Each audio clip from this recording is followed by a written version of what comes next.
Hello বন্ধুরা, আজ আমরা এক্সপ্লেন করতে যাচ্ছি Chinese BL series Lost to You এর এপিসোড 3। এই এপিসোডের শুরুতেই আমরা ব্যাকগ্রাউন্ডে একটা কথা শুনতে পাই, যেটা ঝাংওয়াং বলে যে আসলে যাদের একসাথে হওয়ার কথা না, বৃষ্টি তাদেরকে একসাথে করে দেয়। তখনই দেখা যায় সুইওয়ান বলে যে আর যাদের একসাথে হওয়ার কথা তারা একসাথে হবেই। এরপরে আমরা ক্লাসরুমের দৃশ্য দেখি, যেখানে দেখা যায় সকলে ক্লাস করছিল। ম্যাম বলে যে একটু পরেই তোমাদের আর্টের ক্লাস হবে, অতএব একটু পরে তোমরা সবাই সেখানে চলে যাবে। এই কথা শুনি দেখা যায় সুইওয়ান সে তার পেন্সিলটা রেখে ওখান থেকে চলে যায়, আর এটা ঝাংওয়াং খেয়াল করে। এরপরে দেখা যায় যে সে সুইওয়ানের যে ডেস্ক থাকে সেখান থেকে একটা পেন্সিল নেয় এবং সে ওর পিছন পিছন চলে যায়। এরপর আমরা দেখতে পাই যে সুইওয়ান সে আর্ট ক্লাসের ভেতর ঢোকে এবং সে সকলের যে স্কেচ বোর্ড থাকে সেগুলো ঠিক করতে থাকে। তখনই দরজার ফাঁকা দিয়ে সেটা ঝাংওয়াং দেখে আর বলে যে আরে তুমি এই জন্যই তাড়াতাড়ি এখানে আসো আর সকলের জন্য এই কাজগুলো করো, তুমি তুমি এতটা নাইস হবে আমি ভাবতে পারিনি। এরপর দেখা যায় সেও ভেতরে ঢোকে আর সুইওয়ানের সাথে হেল্প করতে চায়, কিন্তু সুইওয়ান প্রথমে ওকে ঠেলে সরিয়ে দেয় আর বলে যে যদি তুমি এখানে আসো তাহলে নিজেকে অন্তত পক্ষে ইউজফুল করো। এই কথা শুনে ঝাংওয়াং বলে যে আরে তুমি নিজেকে এত বস ভাবছো কেন, হ্যাঁ? এরপর দেখা যায় যে সে ওর সাথে সাথে হেল্প করে, কিন্তু ওর ভুল হওয়ায় সেটা সুইওন আবার সামলে নেয়। এবং এরপরে আমরা দেখতে পাই যে আর্ট ক্লাস শুরু হয়ে যায় আর সকলে ওখানে আসে।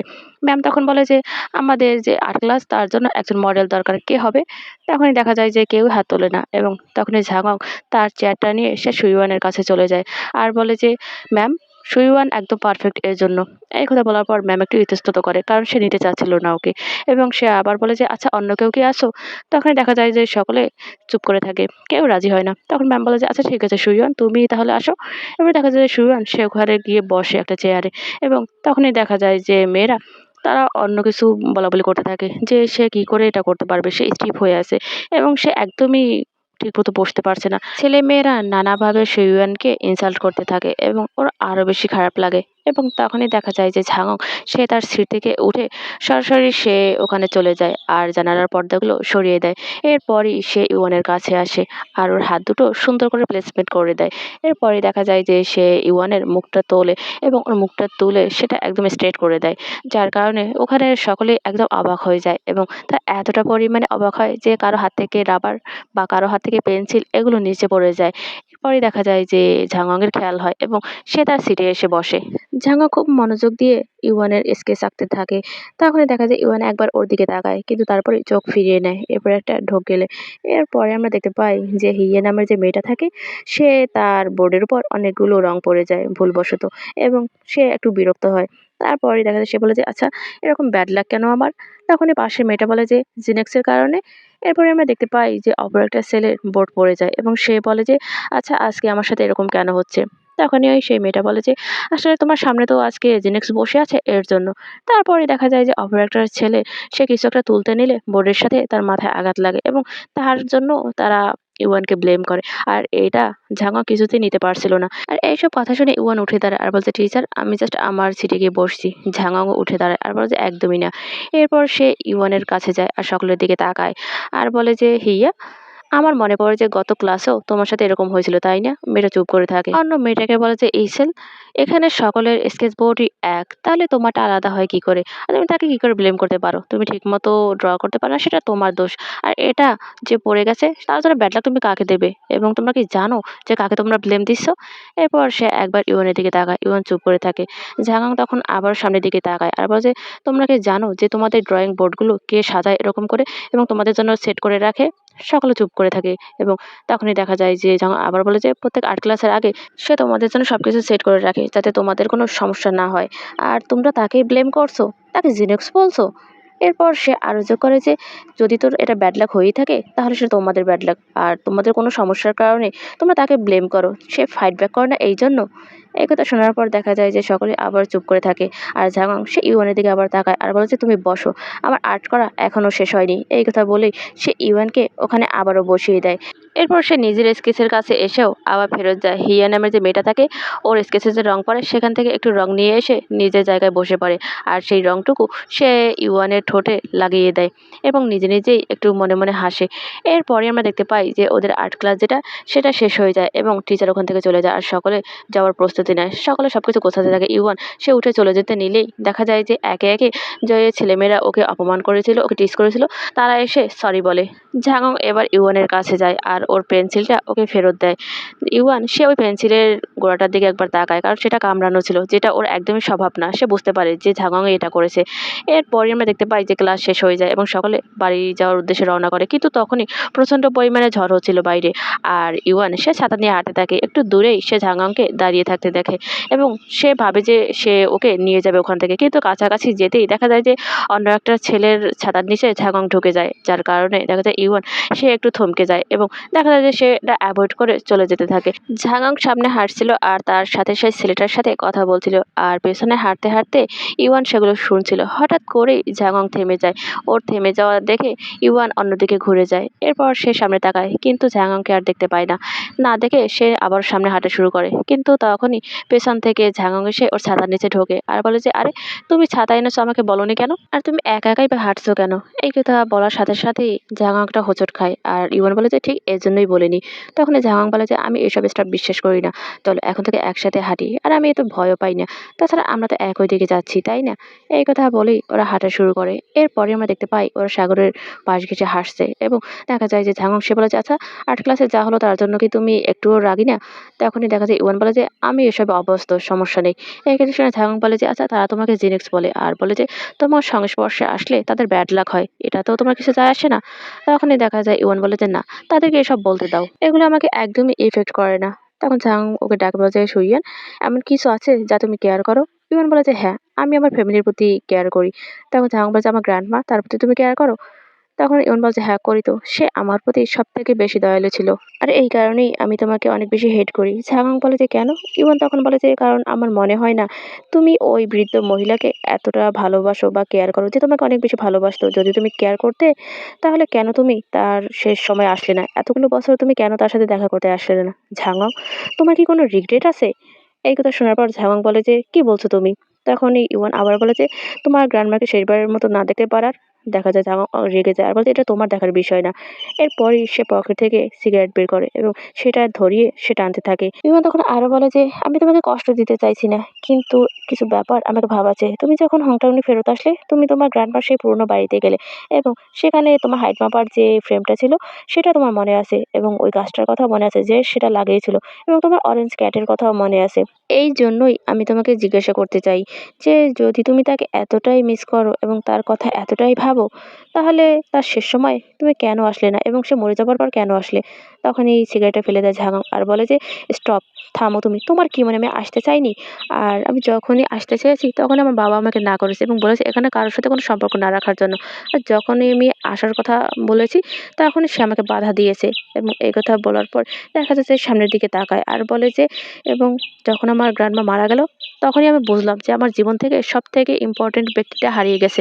আর তখনই আমি ফাইট ব্যাক করা শুরু করেছি। তখন বলে যে, তার মানে এটা এরকম না যে তুমি তোমার গ্র্যান্ডমাকে ভালোবাসতে না। জাস্ট এটা তোমার করার কিছুই ছিল না, তাই তো? তখনই দেখা যায় ঝাঙাং সে দীর্ঘশ্বাস ফেলে এবং তখনই আমরা দেখতে পাই যে ইওয়ান সে তার ব্যাগের পকেট থেকে সেই চিঠিটা বের করে, যেটা ঝাঙাংয়ের গ্র্যান্ডমা তার জন্য রেখে গিয়েছিল। সে সেটা বের করে দেখা যায় যে হাতে নেয় আর ঝাঙাংকে বলে যে, তোমার গ্র্যান্ডমা এটা আমাকে দিয়েছিল তার মৃত্যুর আগে। সে বলেছিল যে, যদি তুমি কখনো ফেরত আসো তাহলে এটা যেন আমি তোমাকে দেই। এবং সে আরো বলে যে, আমি আসলে এটা তোমাকে দিতে চাচ্ছিলাম না। কারণ আমি ভেবেছিলাম যে তুমি এটা ডিজার্ভ করো না। কারণ অনেক বছর তোমার গ্র্যান্ডমা অপেক্ষা করেছিল এবং তুমি কখনোই ফেরত আসোনি। আর যখন আসলে তখন শুধু বাড়িটার কথাই ভেবেছো। আমি অনেক বেশি রাগী ছিলাম এইজন্য। বাট কিছুদিনের ব্যবহারে আমি বুঝতে পেরেছি যে তুমি সেরকম না, যেরকম আমি ভেবেছি। এটা তুমি ডিজার্ভ করো এবং এটা তুমি বাড়িতে গিয়ে পড়তে পারো। এই কথা বলেই সেটা ঝাঙাংয়ের হাতে দেয় এবং দেখা যায় যে ওটা দিয়েই ইওয়ান ওখান থেকে চলে যায়।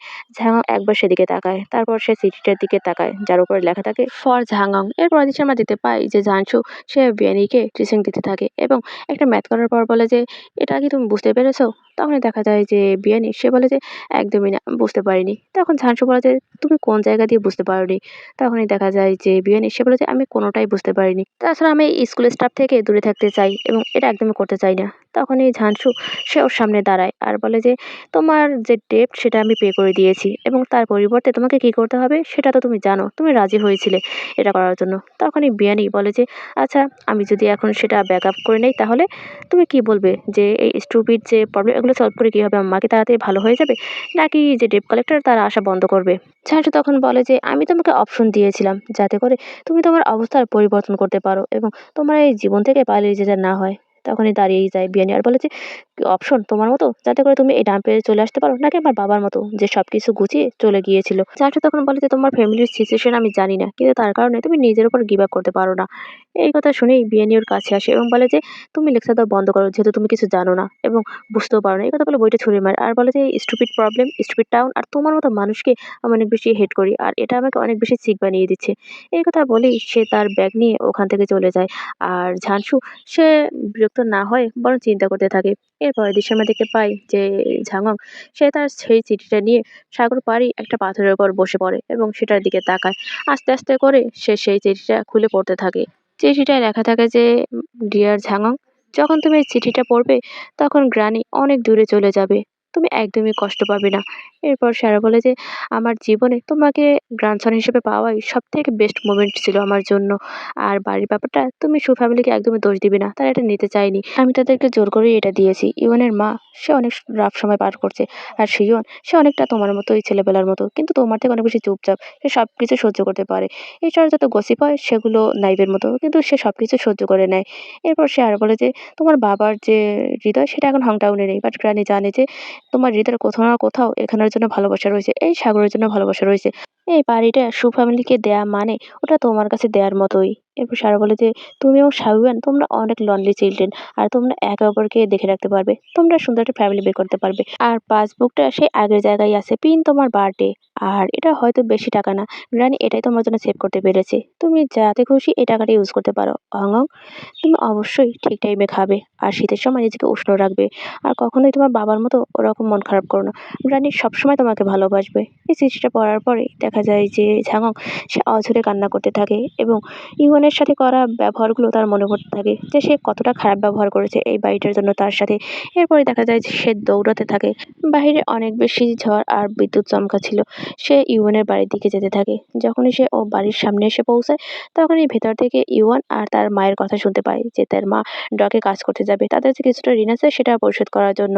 তখনই দেখা যায় যে ও নক করতে গিয়েও আবার থেমে যায় এবং তখনই হঠাৎ করে ইওনের মা দরজা খুলে ফেলে। আর ওকে দেখে একদম অবাক হয়ে যায় আর বলে যে, "তুমি এখানে কি করছো?" এই কথা বলেই সে তাড়াতাড়ি করে ওকে ভেতরে নিয়ে যায়। আর বলে যে, "তুমি তো ভিজে গেলে" এবং ইউয়ানকে বলে যে, "একটা তোয়ালে নিয়ে আসো" এবং বলে যে, "দেখি আমি কোনো কাপড়-চোপড় পাই কিনা তোমার জন্য। বাইরে অনেক বেশি বৃষ্টি হচ্ছে।" এরপরই সে একটা চেয়ারে ঝাংকে বসিয়ে দেয় এবং দেখা যায় যে জিজ্ঞাসা করে, "তুমি কি খেয়েছো? নাহলে আমাদের সাথে খাও। আমি তোমার জন্য স্যুপ নিয়ে আসছি।" তখন ইউয়ান তোয়ালে নিয়ে আসে আর সেটা ঝাংয়ের দিকে বাড়িয়ে দিয়ে বলে যে, "তুমি তোমার গাটা মুছে নাও।" তখনই দেখা যায় যে ওর মা বলে যে, "তুমি বসো আমি যাচ্ছি।" তখনই ঝাংক সে বলে যে, "আন্টি আপনাকে কষ্ট করতে হবে না।" কিন্তু দেখা যায় যে ইওয়ানের মা সে ওখান থেকে চলে যায় আর বলে যে, "এটা কোনো কষ্ট না।" এরপর আমরা দেখতে পাই যে ইওয়ান সে খাবারগুলোর সামনে রাখে আর বলে যে, "খাও।" দেখা যায় যে ইওয়ানের বোন সে বলে যে, "ঝাংক তুমি কি আমার ভাইকে দেখতে এসেছো?" দেখা যায় যে ঝাংক সে কিছুই বলে না। সে আশপাশটা ভালোভাবে তাকিয়ে দেখতে থাকে। তার গ্রান্ডমার স্মৃতি এখানে জড়িয়ে আছে। তখন ইওয়ান বলে যে, "আমরা এখানের কোনো কিছুই তেমন একটা পরিবর্তন করিনি। ইভেন কোনো কিছুতে হাতও লাগাইনি। তুমি চাইলে দেখতে পারো সবকিছু।" ঝাংয়ের একটা পুরোনো পাথরের উপর নজর পড়ে আর বলে যে, "ওই পুরোনো পাথরটাও তুমি রেখে দিয়েছো যেটা আমার গ্রানি তার মানি প্লান্ট গাছ লাগাতো?" তখনই ইমন বলে যে, "আসলে ওটা ফেলে দেওয়ার মতো সাহস আমার ছিল না।" তখন ওর মা স্যুপ নিয়ে আসার বলে যে, "তাড়াতাড়ি খাও, এটা গরম, গরম থাকতেই।" দেখা যায় ঝাঙং আন্টিকে বলে যে, "আন্টি অনেক বেশি ধন্যবাদ আপনাকে।" এরপর সে চেয়ারে বসে পড়ে এবং ঝাঙং সে খাবারটা খাওয়া শুরু করে। ইমনের মা তখন বলে যে, "তোমার গ্র্যান্ডমা এটা খেতে অনেক বেশি পছন্দ করত। তুমি যখন ছোট ছিলে আর তুমি যখন এখানে ছিলে তখন তোমার গ্র্যান্ডমা প্রায় এটা কিনে নিয়ে যেত তোমার জন্য। আর সে বলত যে, অঙ্গং আমার মতোই হয়েছে। সে এই ফ্লেভারটাই পছন্দ করে যেটা আমি পছন্দ করি।" এবং সে আরো বলে যে, "তোমার গ্র্যান্ডমা যখন এখানে ছিল সে সবসময় তোমার কথা বলত। বলত যে অঙ্গং এটা পছন্দ করে। অঙ্গং একদমই শীত সহ্য করতে পারে না।" সে আরো বলত যে, "অঙ্গং সে সবথেকে বেশি বেশি দুষ্টু। এরপরে দেখা যায় সে আর বলে যে সে অনেক কিছু পিছনে ফেলে গেছে। আর আমি সবকিছুই এ বাসার ভেতরে রেখে দিয়েছি। ওই যে কাপবোর্ডটা দেখছো ওখানে। এবং আমার মনে হয় যে একদিন যদি তুমি আসো তাহলে হয়তো তুমি এগুলো দেখবে। এরপরে দেখা যায় যে ইউয়ান সে ওখান থেকে উঠে চলে যায় এবং কালো একটা ডায়েরি এনে সে ঝাঙাঙের সামনে রাখে। ঝাঙাং তখন ওই ডায়েরিটা খোলে এবং তখনই ইউয়ান বলে যে, "আসলে এই বাড়িটা যখন গ্র্যান্ডমা আমাদেরকে দিতে চেয়েছিল, তখন আমরা এটার একটা যে বিক্রির দাম হবে সেটা বের করেছি এবং সেই টাকাটা দিতে চাইলে কিন্তু গ্র্যান্ডমা সেটা গ্রহণ করেনি। আর তখন থেকেই আমরা তার টেক কেয়ার করছি। এখানে হসপিটাল বিলের প্রত্যেকটা রিসিপ্ট আছে যেটা আমার মা খুব যত্ন করে এখানে রেখে দিয়েছে।" এরপর সে আরও বলে যে, "আসলে তার থেকে কিছু টাকা যে আশেপাশে যে প্রতিবেশী আছে তাদের থেকে ধার নিয়েছিলাম। কিছুটা পরিশোধ করা হয়েছে। আর এখনো কিছুটা বাকি আছে। আর সেটাই আমরা পরিশোধ করার চেষ্টা করছি।" ইমনের বোন তখন বলে যে, "এই টাকাটা পরিশোধ করার জন্য আমার মা সে ভোররাতে ডকে গিয়ে কাজ করে। সাপ্লাই যে আনলোড সেটার কাজ। আর তার নুডলস সব রাতে যখন বন্ধ হয়ে যায় তারপরই সে এই কাজটা করে। সে যেকোনো কাজ নেয় শুধুমাত্র এই টাকাটা ইনকাম করার জন্য। তার অনেক বড় একটা অসুখ রয়েছে। আর এগুলো করা তার জন্য অনেক বেশি ক্ষতিকর। তাও সে মানে না। ওর মা ওকে থামাতে চায়। আর বলে যে, আর ভাই সে প্রতিদিন স্কুলের পর কাজ করে।" দেখা যায় ইওয়ান ওর বোনকে থামাতে নেয় এবং তখনই দেখা যায় যে ঝাঙং সে ডায়েরিটা বন্ধ করে দেয় এবং সে কান্না করে ফেলে। তার চোখ দিয়ে পানি পড়তে থাকে। এরপর সে সবাইকে সরি বলে। আর বলে যে, "আমি কি ওই রুমটা দেখতে যেতে পারি?" তখন ইওয়ানের মা বলে যে, "অবশ্যই যেতে পারো।" দেখা যায় ঝাঙং সে ওখান থেকে উঠে দাঁড়ায় আর সে তার রুমে চলে যায়। যেখানে সে ছোটবেলায় থাকতো। সে রুমের ভেতর ঢুকেই সবকিছু ভালো করে দেখতে থাকে আশপাশটা তাকিয়ে। এরপর তার চোখ পড়ে একটা পোস্টারের উপর। সে ওই পোস্টারটার কাছে যায় আর বলে যে, "তুমি এই পোস্টারটা এখনো সরাওনি?" দেখা যায় ইওয়ান সে কিছুই বলে না। তখনই আমরা দেখতে পাই যে ঝাঙং সে ওই পোস্টারটা হাত দিয়ে ছুঁয়ে দেখতে থাকে এবং তারপরে সে ও পোস্টারটা একটা কর্নার একটু জাগায় এবং সেখানেই সে একটা ক্রেডিট কার্ড দেখতে পায়। সে সেটা হাতে নিয়ে আসে। তখন ইওয়ান বলে যে, "এটা আমি আগে দেখেছি। কিন্তু দেখে আবারও ঠিক জায়গায় রেখে দিয়েছি। তোমার আসার অপেক্ষা করছিলাম আমি।" এরপরই দেখা যায় যে ঝাঙং সে ইওয়ানের মায়ের কাছে যায় আর বলে যে, "আন্টি এই ক্রেডিট কার্ডটা আপনি রাখুন। যে টাকা বাকি আছে পেমেন্ট করার সেটা এটা দিয়ে পেমেন্ট করবেন। আর এটার যে পিন সেটা আমার বার্থডে একটু পরেই আমি লিখে দিচ্ছি।" দেখা যায় যে ইওয়ানের মা সে কিছুতেই টাকাটা নিতে রাজি হয় না এবং বলে যে, "এটা তোমার গ্র্যান্ডমা তোমার জন্য রেখে গেছে।" তখন ঝাং বলে যে, "আমার গ্র্যান্ডমা আমাকে বলেছিল যে এই টাকাটা আমার। এটা দিয়ে আমি যা খুশি তাই করতে পারি। তাই আমি চাই এটা দিয়ে আপনি আপনাদের সেই ঋণগুলো পরিশোধ করুন যেগুলো আমার গ্রানির জন্য হয়েছে। এটা আপনাদেরকে দিয়েছে যেটা জানতে পারলে গ্রানি অনেক বেশি খুশি হবে। আর আমি যে খারাপ, খারাপ কথাগুলো বলেছিলাম মনে করেন এটা সেটারই মেকআপ।" এই কথা বলে সে ইওয়ানের দিকে তাকায়। ইওয়ান মাথা নিচু করে রাখে এবং আবার বলে যে, "গ্রানি আমাকে বলেছে যে শিরিয়ান আর আমি আমরা একরকম। আমরা তাদের নিজেদেরকে দেখে শুনে রাখি, তাই না?" তখনই দেখা যায় ইওয়ান সে মাথা নেড়ে হ্যাঁ বলে এবং আমরা দেখতে পাই যে ঝাগাং তার মুখটাও হাসিতে ভরে ওঠে। সে সেই কার্ডটা ইওয়ানের মায়ের হাতে তুলে দেয়। ওনার মা তখন বলে, "আচ্ছা ঠিক আছে চলো নুডলসটা খেয়ে নেবে। নাহলে ওটা সগি হয়ে যাবে।" এরপরেই দেখা যায় যে সে বলে যে, "শাবং তোমাকে আজকে যেতে হবে না। অনেক বৃষ্টি হচ্ছে বাইরে। আর বাইরে অনেক বেশি অন্ধকার। আর এটা সেইব না। তুমি আজকে ইওয়ানের রুমে থেকে যাও, ঠিক আছে?" এবং তখনই ঝাঙ বলে যে, "এটা কি ঠিক হবে?" ইওয়ান মাথা নেড়ে তখন হ্যাঁ বলে।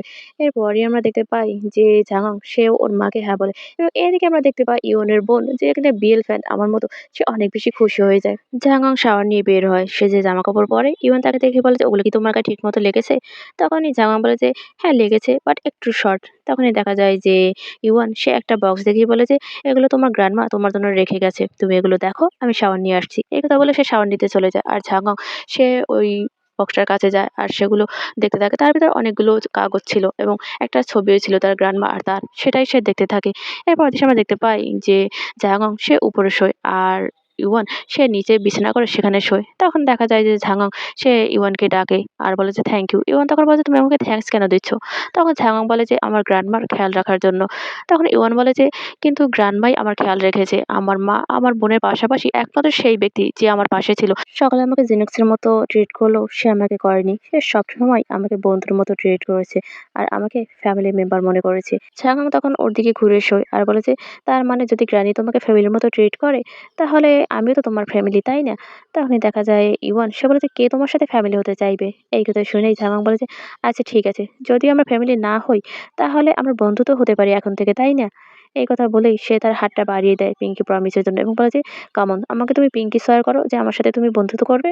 তখনই দেখা যায় যে ইউয়ান সে অনিচ্ছা সত্ত্বেও তার হাতটা বাড়িয়ে দেয় ওর দিকে এবং বলে যে, "সো চাইল্ডিশ।" এরপর দেখা যায় ঝাংহং আর ইউয়ান তারা একসাথে ক্লাসরুমে ঢোকে এবং ওকে দেখেই তখন সকলে বলাবলি শুরু করে যে তারা একসাথে এসেছে। তার মানে তারা এখনো ফ্রেন্ড এবং একটা মেয়ে তখন বলে, "তুমি কি জানো? আমি শুনেছি গত রাত্রে শিউরের বাসায় রাত কাটিয়েছে।" তখনই ঝাংহং এসে ওর ডেস্কে ইচ্ছে করে একটা ধাক্কা দেয় আর বলে যে, "এক্সকিউজ মি? তুমি তো ইউয়ানের ধারে কাছেও ছিলে না। তাহলে তোমার এরকম ব্যাড লাক কেন হলো? তুমি তো তাকে ব্লেম করতে পারবে না, তাই না?" এরপরে সে ওখান থেকে চলে যায় এবং মেয়েটা কিছুই বলে না। ঝাংহং নিজের সিটে বসে। তারপর তার চেয়ারটা নিয়ে সে ইওয়ানের কাছে চলে যায় আর বলে যে, "আচ্ছা আজকে রাত্রেও কি তুমি আমার ট্রেনিং পার্টনার হবে?" তখনই ইওয়ান বলে যে, "তুমি এখনো আমাকে তোমার ট্রেনিং পার্টনার হিসেবে চাও?" এই কথা বলার পর ঝাংহং তখন বলে যে, "আমি তোমাকে পেইড করেছি। অবশ্যই তুমি আমার যে টাকা তার মান রাখবে, তাই না?" তখনই দেখা যায় ইওয়ান বলছে, "আচ্ছা ঠিক আছে। কিন্তু আজকে রাতে তুমি আমার বাসায় প্র্যাকটিস করতে আসতে পারো।" এই কথা শুনে ঝাংহং ওর দিকে তাকায়। তখনই ইওয়ান বলছে, "ওটা তোমার গ্রানির বাসা। তুমি যখন খুশি যেমন খুশি যেতে পারো ওখানে।" এরপর সে বলে যে, "জাস্ট তোমার যে রোল প্লে সেটা তোমাকে বাদ দিতে হবে। এটা অনেক বেশি ওয়ার্ড শোনা যায়।" তখনই দেখা যায় ঝাংহং সে একটু হাসে আর বলে যে, "আচ্ছা ঠিক আছে।"